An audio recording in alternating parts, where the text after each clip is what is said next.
बोले रस का फल आ गया और ले जाते हैं तो क्या ले जाते हैं? प्रसाद।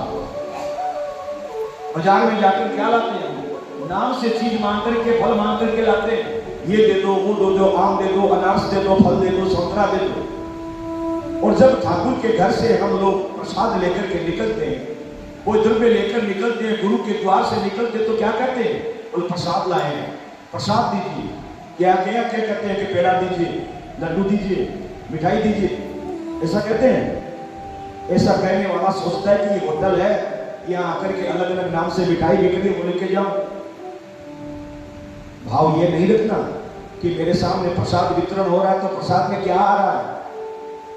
कोई आदमी समझ जाता है, कोई सोचता है अरे उसको तो लड्डू दे दिया, मेरे को बर्फी पकड़ा दी, उसको कतली दे दी, मेरे को तो बूंदिया दिया, उसको जलेबी दे दी, उसको बोले पराठा दिया।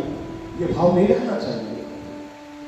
जो ठाकुर जी के द्वारा प्रदत्त प्रसाद अपने हाथ में आ गया, उसी कोई छप्पन भोग प्रसाद ग्रहण मानकर माथा में लगा करके पान करना चाहिए।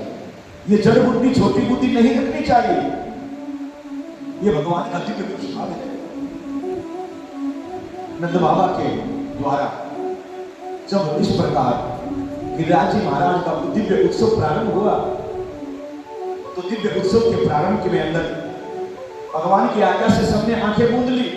आंखें मूंद करके गिरिराज जी महाराज से प्रार्थना की और गिरिराज से प्रार्थना करके कहा कि हे महाराज, आप प्रसाद ग्रहण करो, आप तो त्रिलोकी के नाथ हो।